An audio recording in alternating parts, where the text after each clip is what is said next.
Very much, everyone, for coming, for joining us today.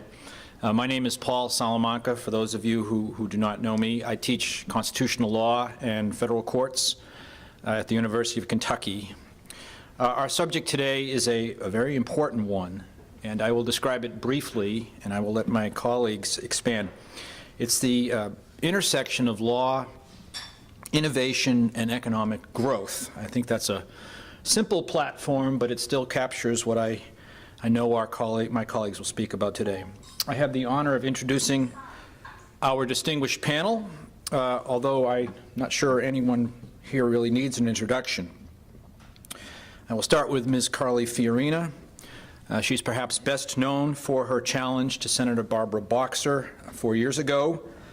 In that election, she received more votes than any other Republican running in the entire United States, over 4 million.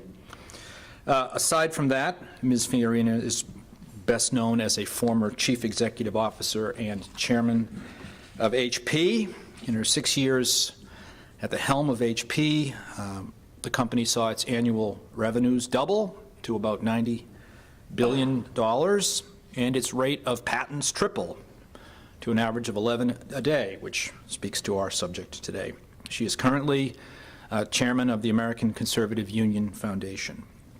Brian Stroh, who is third from me, is the BB&T professor of law. Excuse me, that's a little conceit on my part.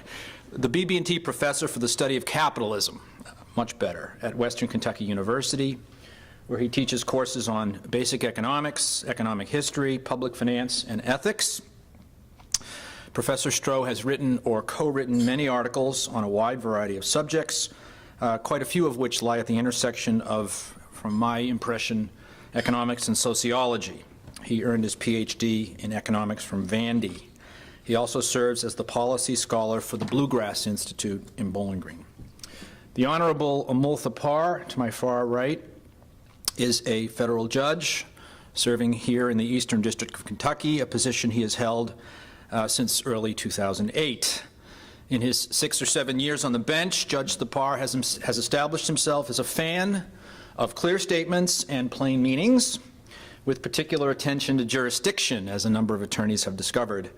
He is particularly attentive to the role of courts in a majoritarian political system.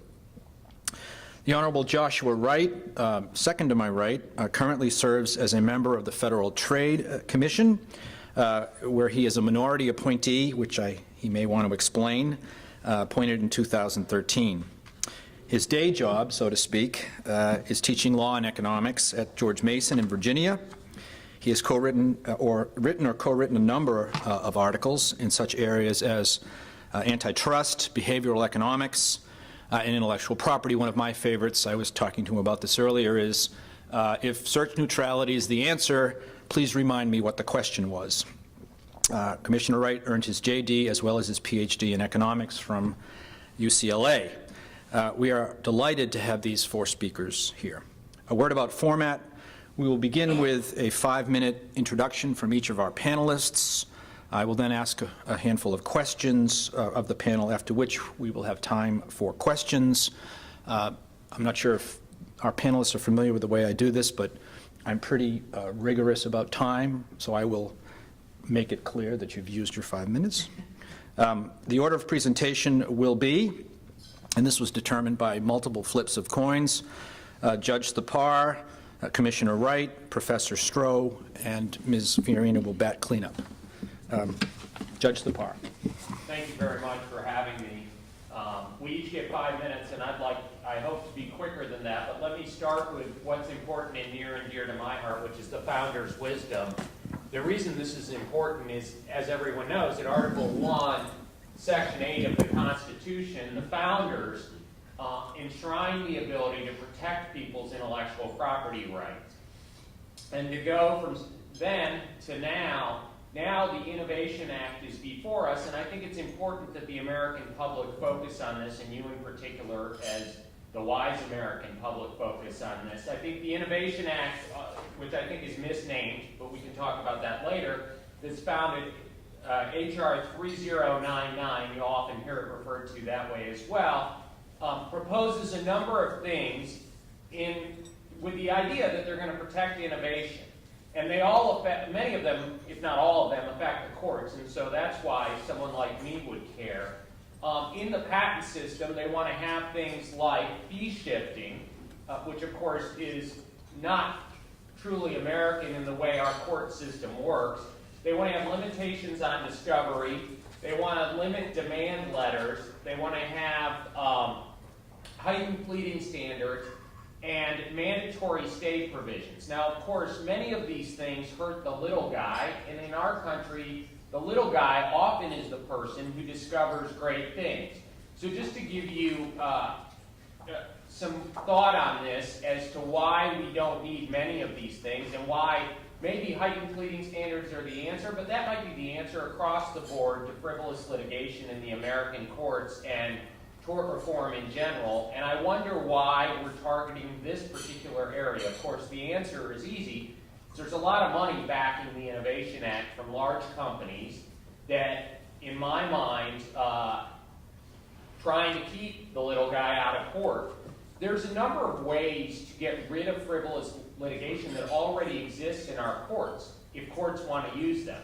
For example, we have motions to dismiss, we have summary judgment, and we have Rule 11. And Rule 11, for those of you that don't know, says to practitioners, look, if you file a frivolous lawsuit, we can hold you as a court responsible.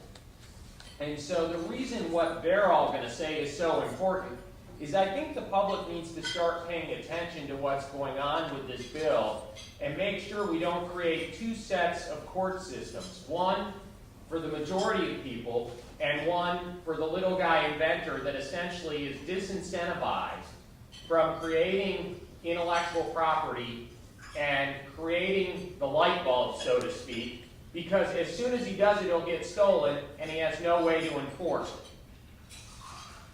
Paul? Oh, you're doing fine, Judge. Are you done? Yeah, I want to keep it within my time limit. Well, someone gets 2 extra minutes. Or not. For those of you who didn't get the message, and it's my fault, please eat. Excuse me for not having told you that already. Commissioner Wright. Well, let me start by saying, and I think Paul said maybe I should explain what it means to be a minority commissioner, and I think the disclaimer I have to give in the next 10 seconds will basically explain it. I have to say, especially when there's a camera on me, that the views I express here are my own and not necessarily those of my fellow commissioners. The reason that makes me a minority commissioner is largely because my views are outvoted in the current commission. So that's what that means. All right, so I thought what I would do by way of setup during my 5 minutes is to place into a little bit of a broader context some of the motivation behind the Innovation Act and sort of locate it within a broader attack on property rights and intellectual property rights more generally. Unfortunately, part of that attack on property rights and IP rights in particular has come out of the agency where I am a minority commissioner. And so I'll spend a little bit of time talking about that in particular, an attack using the antitrust laws, which the Federal Trade Commission enforces, to prevent patent holders from enforcing those rights by seeking injunctions against infringers. So sort of the core right of exclusion, the one that helps you keep trespassers off your lawn, right, is the right that the patent holder sort of finds himself to be defending and under attack from a variety of places, including now legislation. In the antitrust world, the judge started with the founding. I'm going to fast forward the history a little bit to 1890 when the Sherman Act was passed. And as I used to teach my law students when I was a professor, the history of the antitrust laws is fairly boring from 1890 to 1960. Everything was illegal. There was virtually nothing you could do. And then things got a little bit more interesting. And the reason was because economists started studying in great detail the variety of business practices that were subject to the antitrust laws. Tying arrangements, discounts, exclusive dealing, mergers, all of those things, and started to learn a little bit more through empirical evidence in social science how the world worked, what types of contracts helped competition and consumers and what didn't. One of the things that they learned during that time was that and should be sort of no surprise now, it's become conventional wisdom many decades later, that nothing matters to the quality of life in a society more than the rate of economic growth, and nothing matters more to the rate of economic growth than the rate of innovation. Taking that one step further, the overwhelming corpus of evidence relating to what causes economic growth and innovation says property rights matter, and they matter a great deal. Now, in the antitrust world back in the 70s, there used to be a policy statement issued by the FTC and DOJ called the 9 no-nos. It was a list of things which, by the title you can tell, you were not supposed to do. If you had a patent, you couldn't essentially do much of anything. Fast forward 20 years later, the FTC and the DOJ, I'm happy to report, learned. They repealed the 9 no-nos. The area of hostility towards IP rights largely was set aside. And that sort of held between 1980 and 2000. I think this sort of broader attack, which largely has to do with responses to problems to do with frivolous litigation and extreme cases, not with sort of all patent trolls, but sort of a minority sort of special sets of cases involving firms that assert patents, is that there's been an overwhelming and overreactionary response to the point where currently I sit on the commission, and I recently dissented in a case with a 3-2 vote in which the antitrust authorities have more or less rejected the modern learning on the economics of patents that sort of led them in the right direction for the past 3 decades, and have now voted recently in a handful of cases that the mere, and for lawyers in the room, take a second to let this sink in, the mere assertion of an injunction by a patent holder in an infringement case itself constitutes a violation of the antitrust laws without more, without evidence of harm to competition, without evidence that any consumer has been harmed. The mere act of asserting the property right can get you treble damages, follow-on class actions, and the like, and has been declared by an agency to be likely to violate the antitrust laws. That, I think, shows that the Innovation Act is part of this broader sort of anti-injunction, anti-property right trend that's reached not only sort of a battle that's fought out not only in the legislatures, but also in the regulatory agencies, and I think requires special attention. Thank you very much, Commissioner Wright. Our third speaker is Professor Brian Stroh from Western. I'm going to think even the bigger picture here, stepping back a little further in time even, to think about why and how intellectual property rights developed in the first place.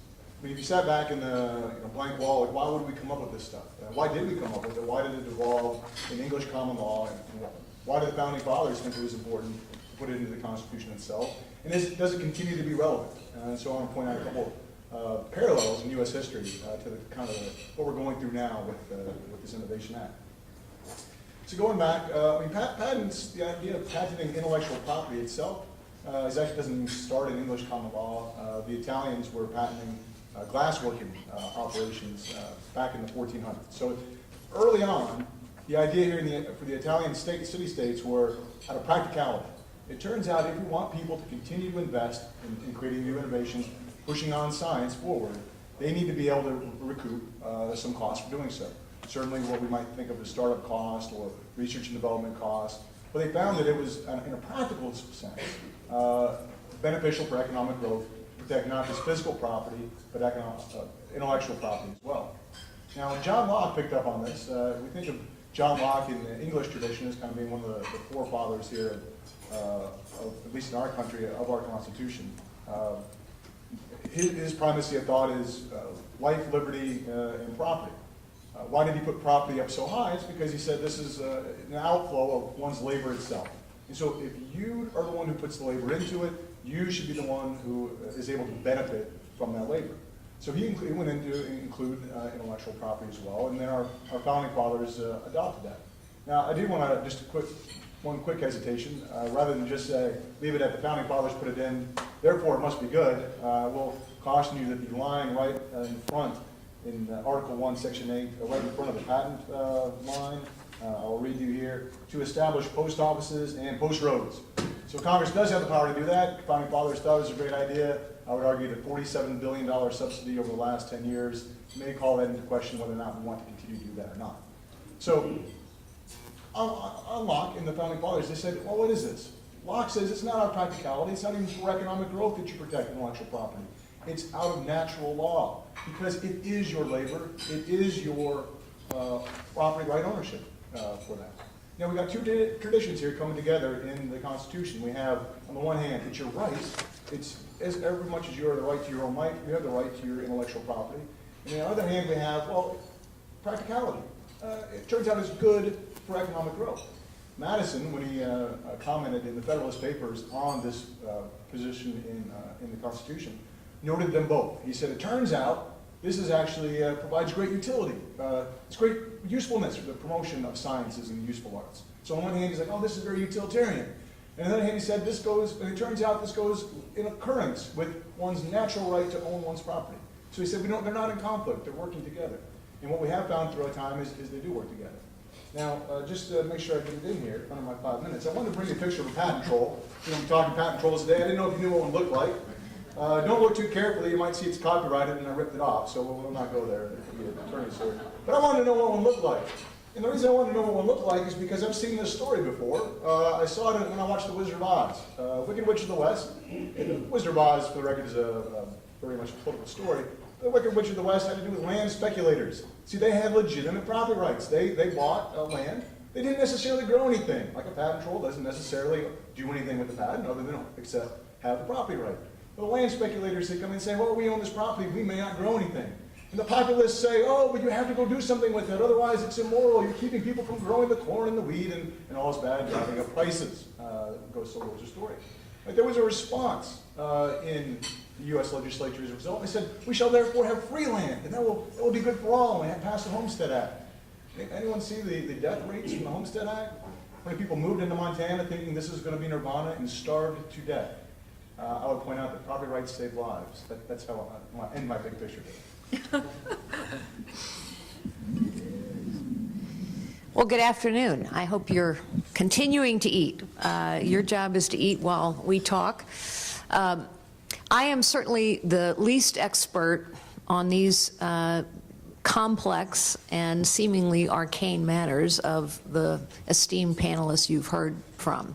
So what I want to do is put this into context. Why are we here talking to you about a somewhat complex, perhaps arcane topic, intellectual property? And I think we're here talking to you about it for several important reasons. First, to punctuate something that the commissioner said. Americans' #1 issue in this election, as in the last several elections, the #1 issue for Americans is jobs and the economy. And the only way we create more jobs is to grow the economy, and the only way the economy continues to grow is through innovation. We know this, we see it every day.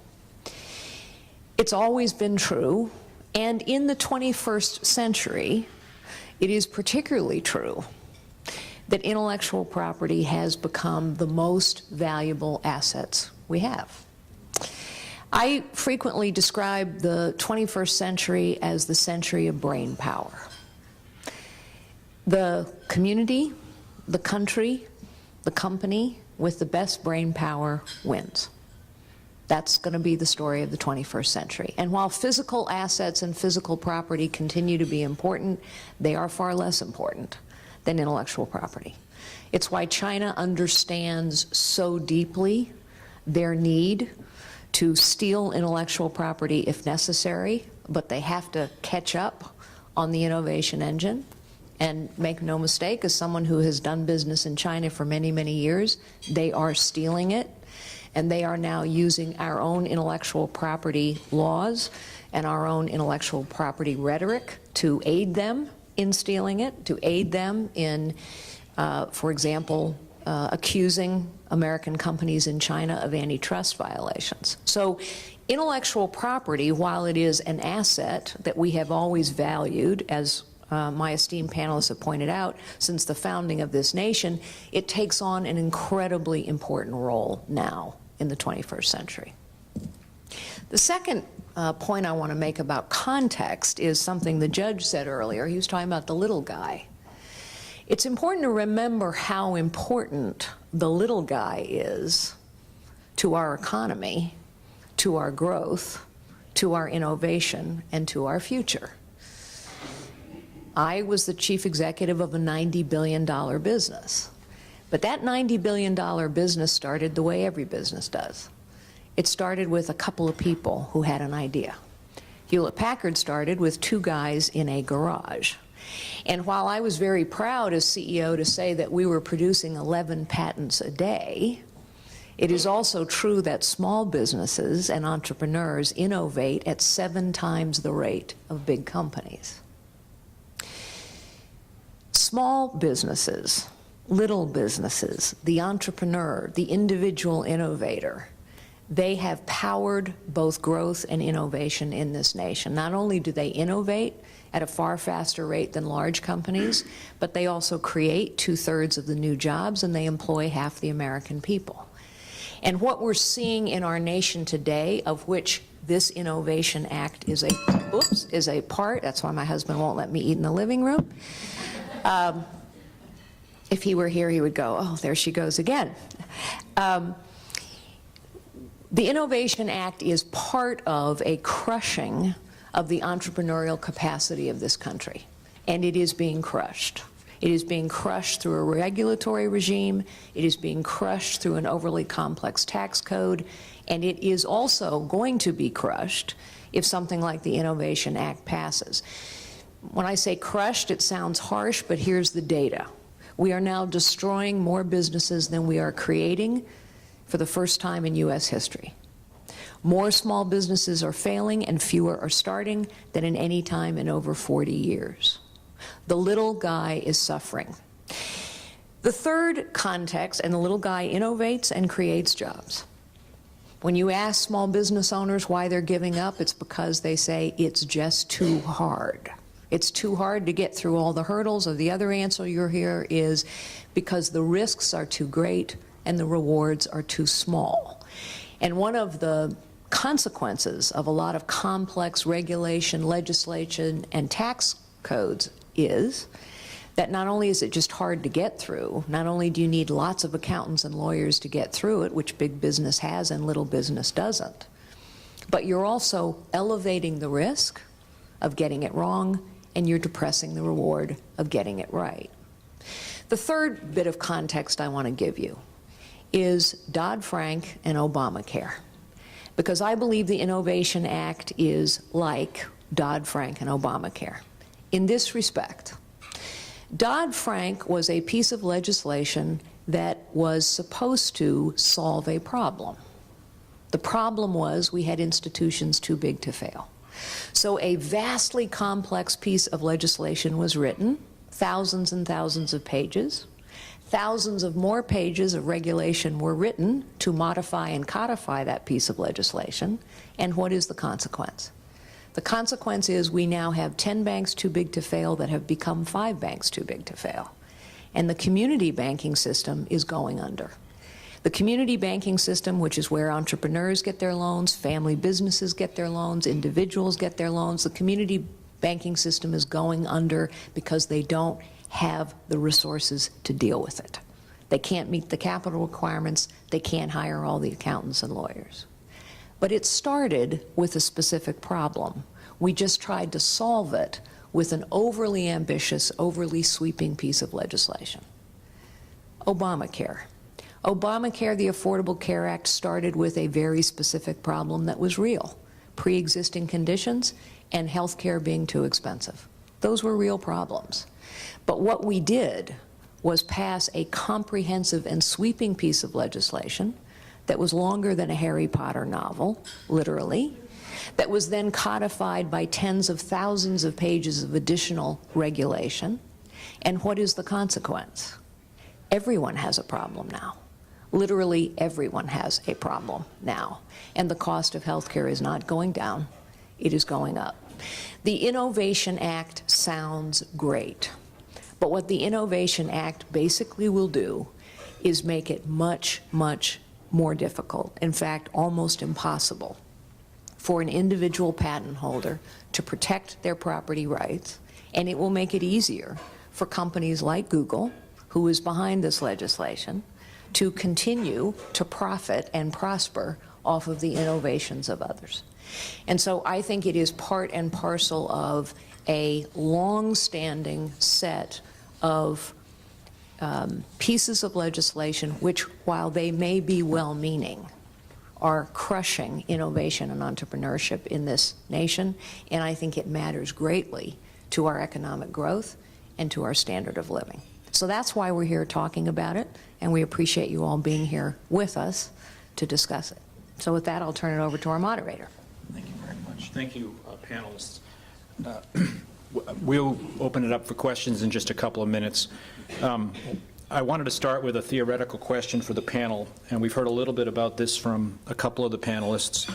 There are a few different ways to justify intellectual property on a conceptual level. One is in terms of natural law, as Professor Stroh mentioned, with reference to John Locke and so on. And the other, I assume, implicit in a lot of the comments we've heard, would be utilitarian theory. For the Lockeans, my question would be, does the Lockean proviso suggest that at some point property rights in intellectual property need to give way? And for the utilitarians, my question would be, as a marginal matter, does the marginal innovator need all of the protection that currently the law provides, or do such legislation as the Innovation Act sort of arguably bring things more into line? So for the utilitarians, I've asked one question, and for the naturalist, I've asked another. Shall we use the same order? Is that okay, Judge? That's fine. One of the things that amazes me from the perspective, I guess, as you call it, the utilitarian perspective, is why we need a different system for our inventors. In other words, why, when everyone else gets injured or harmed, do they get one set of courts and the inventors get another, where we have more difficult pleading standards, where we have fee shifting, where we have Google, or I don't want to pick on Google, but let's say we have a pharmacist, for example, or someone that invents a cure to Ebola, a pill, right? Would they be incentivized to do so if they knew a pharmacy is going to come steal it, a large pharmaceutical company, and then use the protections they put in the Innovation Act to prevent lawsuits? What we have currently in the judicial system has seemed to work for a long time. In fact, it's prevented things like tort reform when that was a big thing, which is we have a civil rules committee with the best judges and practitioners together. And if they want to change the rules, it goes through a process that includes commenting, and then the Supreme Court approval, and then congressional approval. And why do we put so many hurdles in changing rules? Because there's a lot of costs in changing rules. There's inefficiencies that are entered into the system. There's all kinds of court decisions interpreting rules. And so you have to be careful before you change the rules. And what we essentially want to do is say to the inventors and everyone else, look, we're going to change the game for you. We're going to make everything more difficult. So when people say, look, we want to put burdens or hurdles in the way because it's going to promote efficiencies, well, why for them will it promote efficiencies, but for the rest of the legal world it won't? And do we really want two systems? And so from a very utilitarian perspective, and maybe a selfish one, right? I don't want to have to learn two sets of rules as a judge. Why should we have to learn two sets of rules? And why should we skip the entire process we use for every other rule change just for intellectual property? I think I'll sort of pick up what I think is a complementary theme from an economic perspective on the value. Part of the question from the economic perspective is the value to the marginal inventor of the variety of protections that are put into place. Now, I think one of the important things to recognize about both what I described as this sort of regulatory attack on property rights, and really to cut to the chase of that, it's not just a regulatory attack on patent rights. It's a regulatory attack on the core patent right. It is the right to exclude. It is the right to have an injunction. It is the right, if we were to draw, sort of to poke further at this two sets of rules system, when you think about your my home and there's a trespasser, the set of rights that we use in the real property context, I get to go get an injunction and get the guy off of my front yard. If he then wants to negotiate with me, he wants to walk through my front yard from time to time, and we want to pay a price, we can then have a negotiation in the context of me getting that injunction.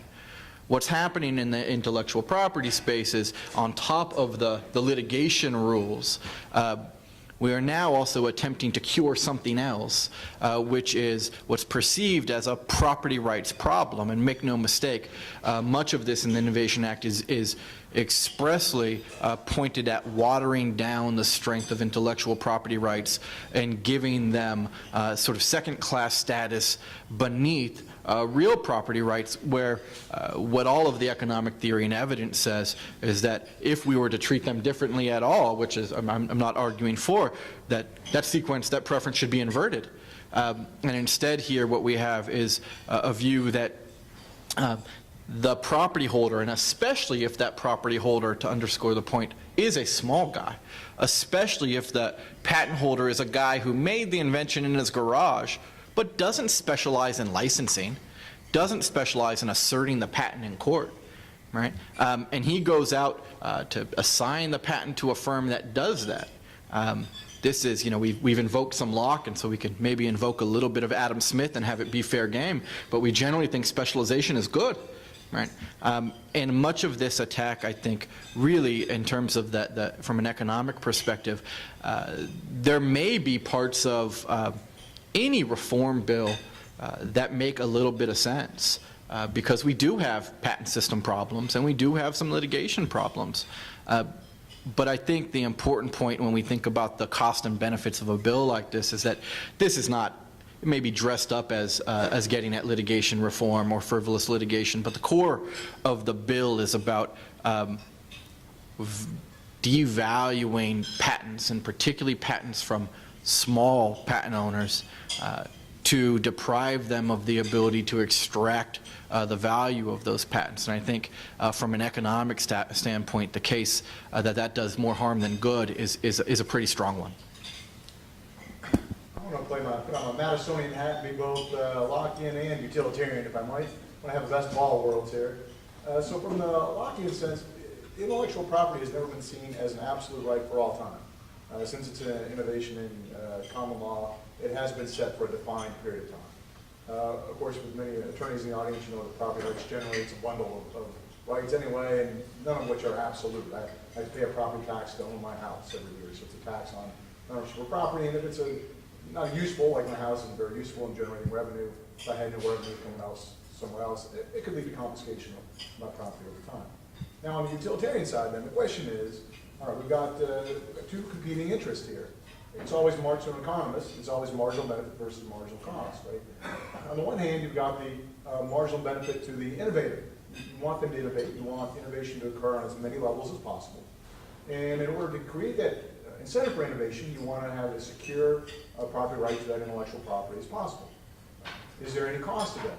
Well, there could be some cost. It could be that other people stumble across the same thing in the meantime, or very shortly after, and it was obvious to everyone else, and now you've patented something that others may deem obvious. And I think that's really the crux of this question, is where to draw that standard of obviousness. I think it's particularly crucial for the long-term innovation in the economy to have a set of institutions that clearly defines and enforces property rights. It's clear to everyone. Now, we can argue about some of the low-hanging fruit on some of the patents that have come into existence in the last 20 years. I don't want to wholeheartedly say that every patent maybe was justifiable from a long-run innovation perspective if we're putting on the utilitarian hat. So the question would then be how to tweak the system without throwing the baby out with the bathwater. Give you one example where we threw the baby out with the bathwater and didn't know. The Supreme Court in 2005 said, hey, we should reassess long-standing property rights in Kelo versus New London. They said, you know what, yeah, the Constitution kind of used to say you could take people's property and use it for public projects, roads, dams, bridges, and the like. But now we're going to extend that to, let's say that Pfizer wants to build a building in New London, Connecticut, and little Miss Kelo doesn't want to sell him a house. She's lived there all the time. Well, the Supreme Court says, no, we're going to make her sell the size of the house. We say so. Well, that was a changing of property rights that have been around, long established for all through English common law. It's not unique to the United States. You can't go to Australia and use eminent domain for private economic use. And what we saw was that this was not for the little man. This is not for, in this case, the little woman. This was for a big company saying, we don't like the inconvenience of property rights when asserted by small individuals. And so the caution that needs to be when we do try to make large-scale changes to property rights as we see them, are we really doing this to protect the little guy, or are we doing this in such a way that the big corporation can now use the watering down of property rights to take advantage of the smaller interest, and that's what we need to be careful with. I'll just add that when Kilo did pass Bowling Green, I was on the city commission at the time, and we were the first municipality to pass an ordinance to outlaw the use of eminent domain for private economic development purposes. So right in the state of Kentucky, we were at the forefront. So I'll just add a couple things. First, I think everyone here and everyone who's interested in this subject would agree that there are problems in the current system and there are bad actors in the current system. And a solution to some of those bad actors exists. So there was something called the Troll Act that was passed by the Energy and Commerce Committee. It takes a very focused approach to a focused and defined problem and solves it. And so, in my humble opinion, we ought to go past that as opposed to this big, huge, overreaching Innovation Act. The second thing I would say is, as we think about the difference between, or the value in the little guy trying to assert their rights and protect their rights versus the big guy, I would ask us to think about, and Josh's point about specialization, I would ask us to think about Thomas Edison, somebody we've all benefited from. Thomas Edison was an inventor who had no intention of making a product based on his invention, but it changed the world. So it's useful to have real inventors in our minds when we think about this. What would this have done to a Thomas Edison? The third thing I would say is that I think we have ample evidence that when Washington, D.C. attempts a sweeping, broad, complex solution to a problem, there are many, many negative, unforeseen consequences. And frequently, those broad, sweeping, complicated solutions to a very specific problem are cloaked in an attractive-sounding name to make them politically palatable. Innovation Act, who could be against it? Having managed big bureaucracies, having been around big bureaucracies for a very, very long time, I will tell you without fear of contradiction that if you layer a huge, complex, bureaucratic regime over anything, you will crush innovation and entrepreneurship over time. So we have to be very careful here. One last question, and then we will turn it over. We've heard quite a bit from the panel about essentially the work of what might be described as special interests working in their way through administrative agencies and Congress trying to secure legislation, which is, of course, an old story. But I want to ask you a different question about regulatory capture, and that is whether the PTO and the Federal Circuit perhaps have been captured by the plaintiff assertion bar, and whether there isn't a problem with regulatory capture in both directions. Not being an economist, I would not assume what the answer to that question is, but it just occurs to me naturally that regulatory capture can work in a variety of directions. So if you wouldn't object, I'd appreciate hearing your thoughts on that. You want me to start again? If you like, Judge, please. Why don't you start? Since you're having to go. Yeah, I will start also because I have to run catch a plane. And I was supposed to say that, I'm sorry. And I don't want you, when I storm out, to think it's what the judge was starting to say, not having heard it yet. So or to avoid your questions. So let me say this and then run. I think it is certainly true regulatory capture can work both ways. One, whether it has or not with the PTO and in other institutions, including the Federal Circuit, but I think we could think of things more broadly than those institutions, but institutions that influence, say, the rate of granting injunctions for patent assertion entities, which are sort of driving a lot of these concerns. I will give one empirical fact that I think suggests that much of the fear and loathing surrounding patent assertion entities, what is driven by this idea that what's going to happen is that the patent assertion entity is going to go and seek the injunction and drive really high royalty rates. It's going to say, I'm suing you for infringement, and because I don't make anything, you can't really countersue me, because I'm not infringing any of your patents, right? And so the idea and the fear have to do with the idea of that asymmetry. The patent assertion entity doesn't make stuff, and so you can't countersue him and then enter negotiation and get a reasonable royalty rate. That's the fear, and I think it's at least interesting in theory, and it's certainly driving a lot of hysteria inside my own regulatory agency. But I will say, sort of in terms of an empirical setting, I recently looked at this. You cannot find, if you go into the various cases in which patent assertion entities are in litigation, in which a patent assertion entity has a standard essential patent, a really important patent, deemed by users to be essential to the production of a good, find a case in which the patent assertion entity is granted the injunction, okay, and upheld on appeal. You can't find one. Okay. You do have cases in response to this fear of my agency declaring that asserting the patent in the first instance is a violation of the antitrust laws. But you have a lot of fear around the idea of what patent assertion entities might be doing when they seek injunctions, and a lot of theorizing. But in terms of actual evidence that this is a problem, and I don't doubt that there are instances in which it is, but in the litigated cases from the sort of record evidence that is out there, the stories, and maybe this is true, we started with the patent troll picture, I mean, this is just something that's more true, like most fables, right? It is, much written about, but not often seen.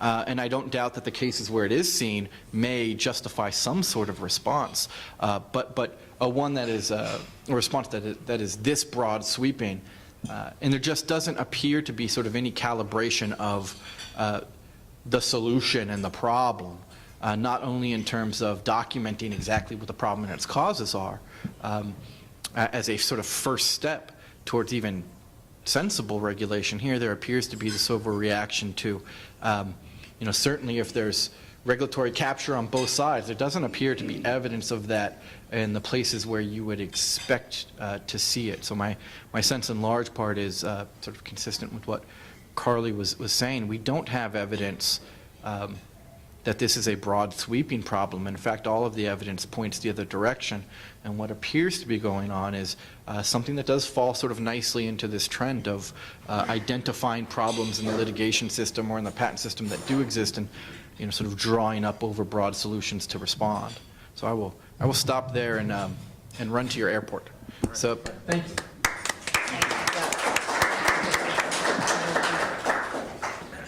Travel safe. I guess it's a jump ball. Who would like to I'll follow up on one point that I think Carly was making, which I think is important, which if there is a problem, hopefully, it's a two-step answer. If there's a problem at the demand letter side, where I think there is a problem, from what I hear and what I read, which is you have a small business, okay, and the small business gets letters from what we will use patent trolls, although you can argue patent trolls include universities and all kinds of things that we aren't talking about in depth now. But you get a letter saying, stop producing, you're infringing my patent, and I'm going to go to court. Well, now you got the patent troll being the big guy, and now you got the little guy on the other end. And I think one of the solutions in the Troll Act, and I haven't looked in detail at all of it, I know there's some criticisms of it as well as compliments, is to identify the specific patent you're infringing. I think that's always a good thing, specificity as we talked about, and I think that's a good portion of the Troll Act. At the litigation stage, I think a lot of times what happens is we have a few bad lawsuits, and then we react to the courts and say, you all are screwing up, we, Congress, need to come in and fix what the courts are doing. But a long time ago they passed, and I'm going to go back to this because I think it's important, they passed the Rules Enabling Act, which presumed that judges and lawyers know, and you have lawyers from both sides you've got to remember, you've got judges from all walks of life, and you've got them all together on the Rules Committee trying to figure out what's best. And I can tell you that I think the majority of judges and lawyers don't see a problem in court. And if there is a problem, it's the judge's fault in that we're not enforcing the law. In other words, we're not enforcing a lot of the rules in place to prevent frivolous lawsuits. So by putting more rules in place, if we're not going to enforce them to begin with, you've got to change the composition or the people on the judiciary to people that do believe in the rule of law and will enforce it. And then you're not going to have the problem you're talking about in the courts. And I think Carly's right, something like the Troll Act could solve the problem on the front end that really is a big problem because they don't go to court, they threaten to go to court, and they get a settlement that is unfair because the little guy doesn't have the resources to defend against a true patent troll. I want to introduce a new term, instead of maybe patent troll, we can refer to them as toll collector on the information superhighway. Might be a little less pejorative. Point out they are at least they may not always do it nicely, but they are asserting a property rights claim. They may not be doing it nicely because the time is of the essence. They don't have an infinite time horizon on their ability to recoup / extort, however you want to see it, from other people who might be infringing upon their intellectual property. I did have one question for the judge. You mentioned how it would be odd to create a different system for patents in terms of law than everything else. So I'm interested in just kind of hear your opinion on why we have the Federal Circuit hearing patent appeals and not just keeping it like everything else, letting all circuits hear their own appeals. And if that's a good thing. I see, as an economist, right, to jump in and not let you answer the question, I like competition. And so competition in the law is also seen as a good thing. It's how common law developed over time. And to have competing claims by certain courts doesn't bother me. To me, putting it all in the hand of the Federal Circuit opens up the possibility of regulatory guidance.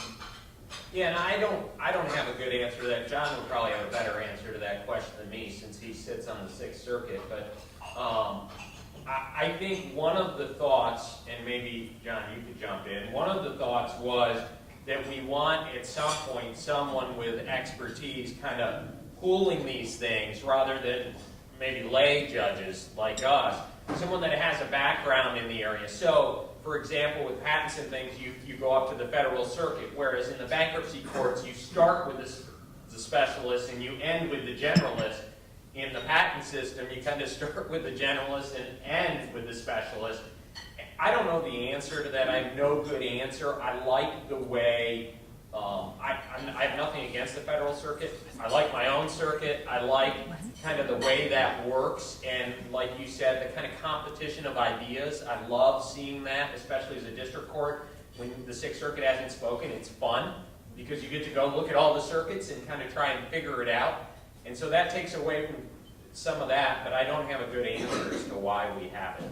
Because it does seem that just empirically that once we did consolidate that power, at least from the empirical level, it seems to suggest there could have been some regulatory capture in the sense that more patent applications were being approved, and maybe you could argue lower hanging fruit than was approved because we saw an increase in the rate of lawsuits, patent lawsuits after that. But I don't know if someone on the practitioner side, Carly, got an opinion on that one or not.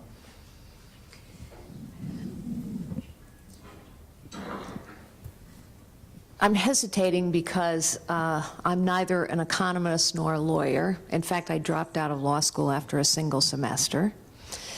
So I want to put this in human terms for a minute, the whole issue of regulatory capture. After I dropped out of law school, I went back to work full-time, doing what I had done part-time to put myself through school. I was a secretary. I typed, I filed, I answered the phones for a little 9-person firm. The truth is, I got my start the way most Americans get their start, in a little business. So I've seen little businesses. I am also chairman of 2 major charities in this country. I've seen poor people in desperate and destitute circumstances in this country and around the world. Why am I talking about this?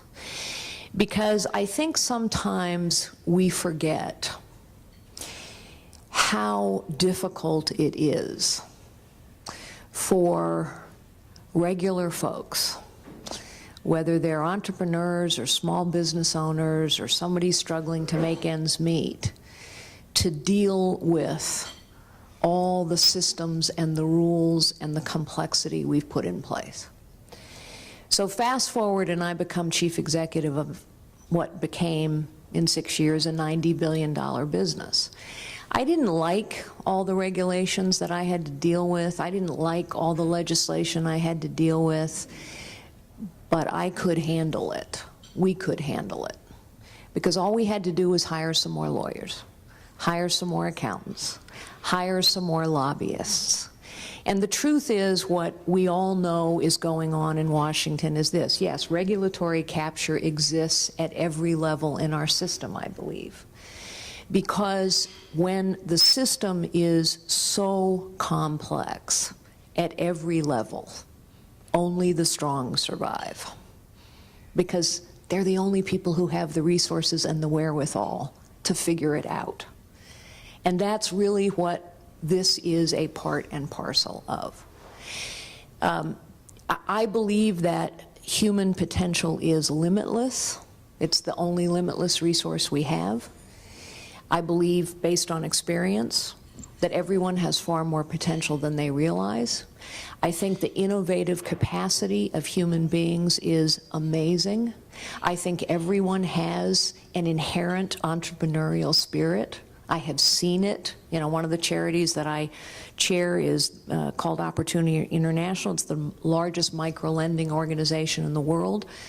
We have lent over $6 billion to people starting at $150 at a time, and I have seen mostly women, 91% of our clients are women, in desperate circumstances become entrepreneurs with a very small amount of help.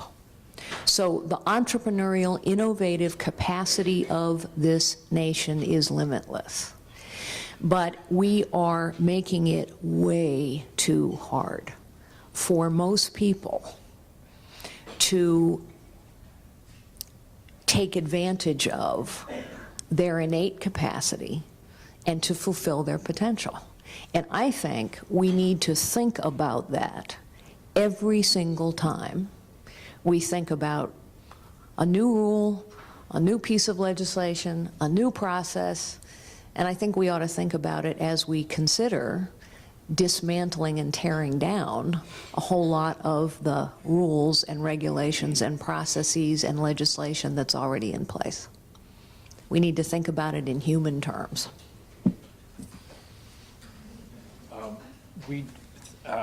Let's begin by thanking our panelists so far.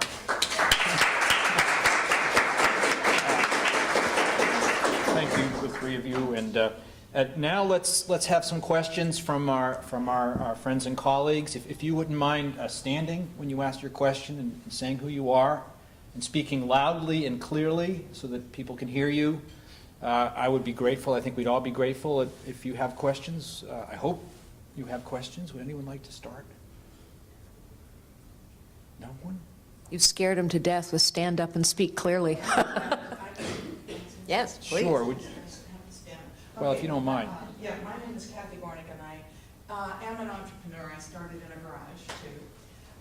And I really want to comment on your comments, because, like, when I sit and I listen to really smart and principled people like you guys, I'm always glad that you're there, and you really seem to, like, get some really important ideas.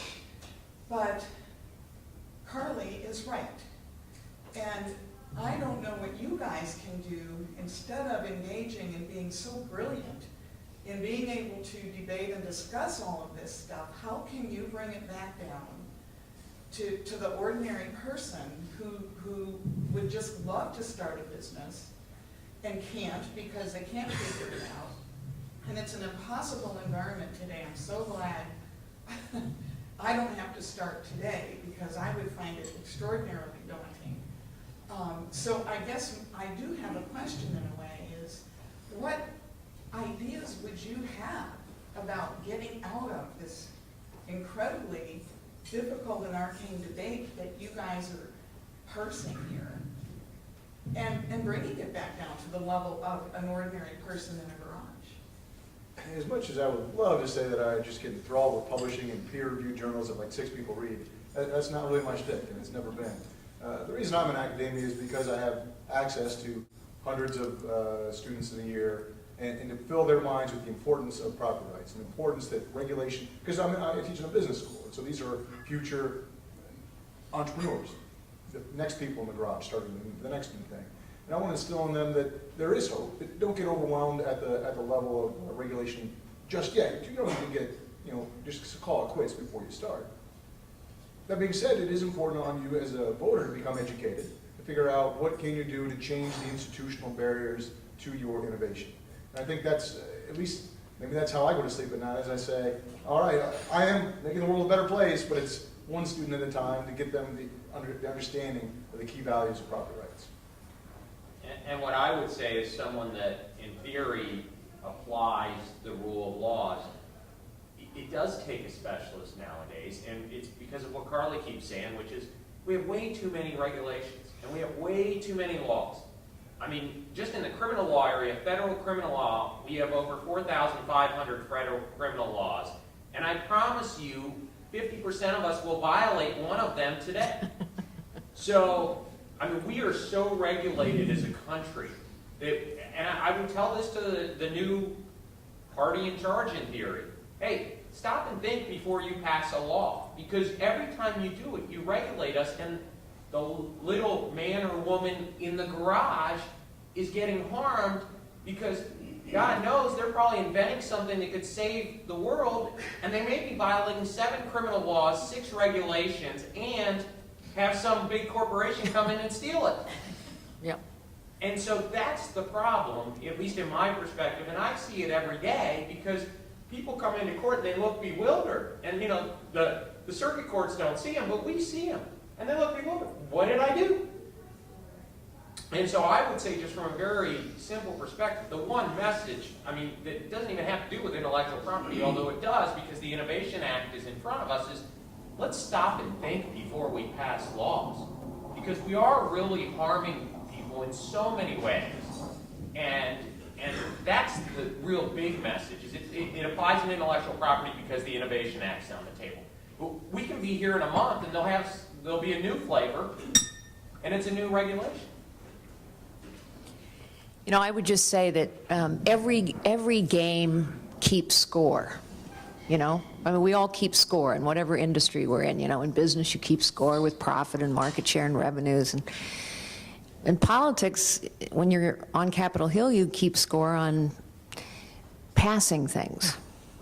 And this will seem, I'm not being entirely facetious when I say this, but I do think we ought to begin a dialogue in this country about changing how we keep score.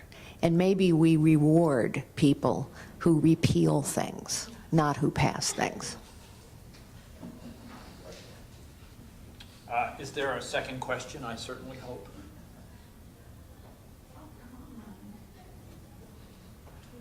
Well, I can go back to my... Well, Paul, I would and say, isn't one of the mechanisms for repealing things a judge who can stand up and analyze a law and say, look, these regulations invade upon the very simple premise that started in the Constitution. You get protection for your property rights. Wouldn't the very best thing to happen, let the law be enacted and have a judge stop it there in its tracks? Wouldn't that be the best proactive thing? I don't think so, and I may be different than a lot of judges, but I bet John feels the same way, which is we are hesitant to strike down laws that are democratically elected, because we still do live in a democracy, not a kingdom. And unless we're certain, I do it with great reservation when I say a law is unconstitutional. I want to be 100% certain. I would say it doesn't matter who you're appointed by, it doesn't matter who, we are very careful about that. And I think there's a good reason to be careful about that. And unless we're certain, you don't want to make us king. You do not want us deciding those things. I mean, there's a lot of reasons, that I think the American public is fearful, and I believe rightfully so, of judges deciding what's best. I think that's left to the elections and the way the system works, and I think the better answer is to encourage Congress to be responsible than to have us play God. Now, if it clearly violates the Constitution, absolutely, but that's, rare. They're smart enough in most instances to get around the constitutional hurdles. I agree that it would be used in a reserved fashion only in rare occasions, but just as Carly said, that they're there to pass things. The genie's out of the bottle, you have to put it back in sometimes. But do you want, and I guess the question is, do you really want us in charge of evaluating laws and saying they're unconstitutional? Because even when you're certain, Obamacare, did it happen? And there's a lot of people in this room that I bet before were certain that it would get struck down. So my point is you're leaving it to a numbers game, you're leaving it to a how we think game, and the better answer is to elect people that are responsible and give people rewards for repealing laws. There's a lot of laws and regulations that are crippling, that are constitutional, that frankly are constitutional, and they're still there, and they're still crippling, and we'll continue to enforce them if you tell us to. Well, we have it's such a great question, and I would just bring us back for a moment to a real issue we now have in front of us. So the Innovation Act is on the table. It is supported by some in Silicon Valley, led by Google, but not solely by Google. And I'm not criticizing Google. I understand why it's in their interest. And it has bipartisan support. Unless, the reason we are here and traveling around Kentucky and around other parts of the country is to educate people on the piece of legislation that's in front of us right now. And absent pressure to the contrary, it will pass. It will pass because Silicon Valley backs it and it has bipartisan support. So without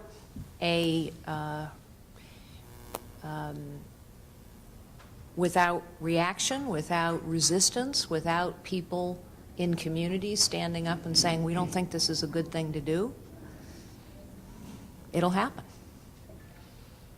And that will not be a good thing. I have a question that I guess I'll ask the panelists that takes up Mr. Conley's point and Ms. Gornick's point a little bit.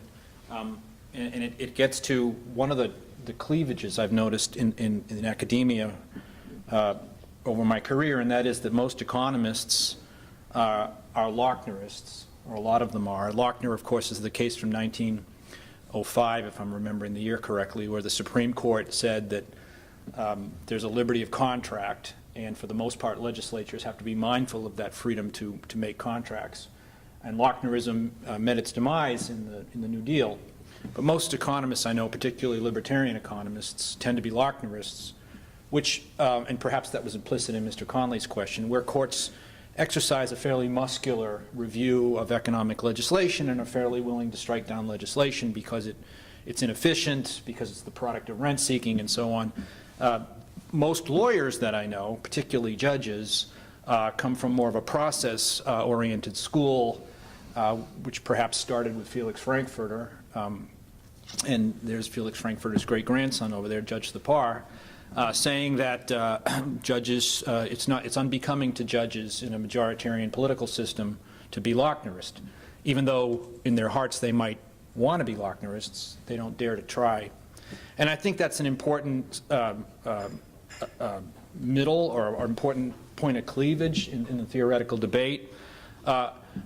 Recently, though, we've seen some litigation, particularly here in Lexington and in CA6, Judge Rogers' court, where the Sixth Circuit is willing essentially to roll up its sleeves and look at state legislation and say there is no motive behind this legislation other than economic protectionism. I'm thinking of Bruna versus Zawacki, which Judge Reeves handed down in the last few months, and a casket case that I'm not remember the Craig Miles, a Sixth Circuit decision. And for those of you who are lawyers, I hope you know what I'm talking about. But anyway, the courts have been saying, you know, we're going to look at this in a slightly muscular way, and we're going to ask whether there's any legitimate public purpose underlying this other than protectionism. And so the Sixth Circuit has shown some willingness to strike things down. Is that a camel under the tent? And I don't know if Judge Thapar can answer that question, but is that a camel under the tent for Lochnerism in 4 states? And honestly, I'm not sure you can answer this question now that I'm asking it, but could the panelists speak to that, if you'd be so kind? Right. Certainly, as an economist, I don't have to see cases come before me. I can be the purist and say, sure, I'll take the Lochner's approach and say, you know what, it's against economic efficiency. We can make a very good argument why stuff should be ruled down, or to the point why it shouldn't have been voted in the affirmative in the first place. As an economist, I'm routinely frustrated with all branches, quite frankly, of the government. I understand its key importance because, as John Locke said, I mean, the whole point of government is to protect property rights. I mean, that's why we formed into communities, is to make sure their life, liberty, and property were in fact protected. So you need a strong government to do that, to do those property right protections. When the government goes beyond those protections, we get into a lot of trouble in a hurry, and certainly from an economic efficiency point of view, there are a lot of bad reasons to pass legislation. I would argue more bad reasons than good reasons. And back to Carly's point, when you look at all the number of things we keep adding onto the regulatory list, it'd be difficult to say that any of those increase economic efficiency. We can almost probably say almost every one decreases economic efficiency. So yeah, it does. So as an economist, I can get quite irate and get worked up and say, upbox in all their houses, that in practice, this democracy stuff, man, devil's in the details, and it gets complicated in a hurry. No one else can speak to this? Judge, I put you in a difficult position. I'm sorry about that. I just don't want to comment on those cases in particular. I would say, even on behalf of my colleagues, I still think even when we look at state law, and even we do so very carefully and hesitantly to strike it down, and I do think that's a uniform view across the board, is we want to be very respectful of what we perceive the good and bad decisions of the electorate. And that's for them to make. And I think all of my colleagues feel the same way, that we exercise great caution, I think, before we strike anything down. John, would you, I mean, I don't want to put you on the spot, but you would agree, right? Yes. See? I'll just affirm your stuff. Well, I love you. No, kidding. Well, my short and honest answer to your question is I have no idea, but I will maybe end us on a slightly incendiary note. And I mean this with great respect. I think that it's important at the dawn of a new century, and we still are at the dawn of a new century. I think it is particularly important to remember who we are and where we came from.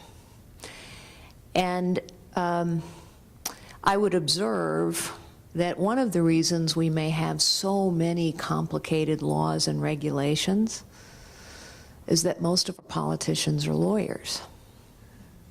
I mean that with no disrespect, it's just a fact. When I say remember who we are and where we come from, ours was intended to be a citizen government. And there was a very long time in our history when people routinely moved from private life to public service and back again. And somehow we've gotten to a place where our politics has become a profession and incredibly complicated as a result. And the only problem with that is that politics impacts people's lives in very real ways. That's how I got involved in politics, when I realized that politics, for better or for worse, impacts people's lives. And what I think, I don't mean to be overly dramatic, but I think it is accurate and fair to say that politics now is impacting a whole lot of lives of people who have no ability to influence it, other than by how they vote and how they raise their voice. And so you are influential people, every one of you. Obviously, my fellow panelists and our terrific moderator, and thank you for wonderful moderation, are people of great influence, but so are you. You are people of great influence in this community.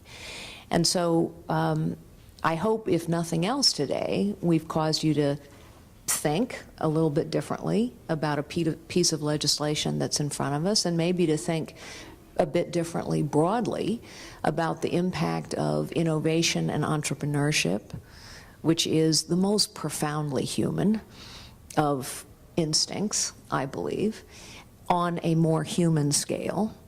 And we hope that you will continue to be influential as you think about these and other issues, because in the end, it is only citizens that change government. Thank you so very much for being with us this afternoon.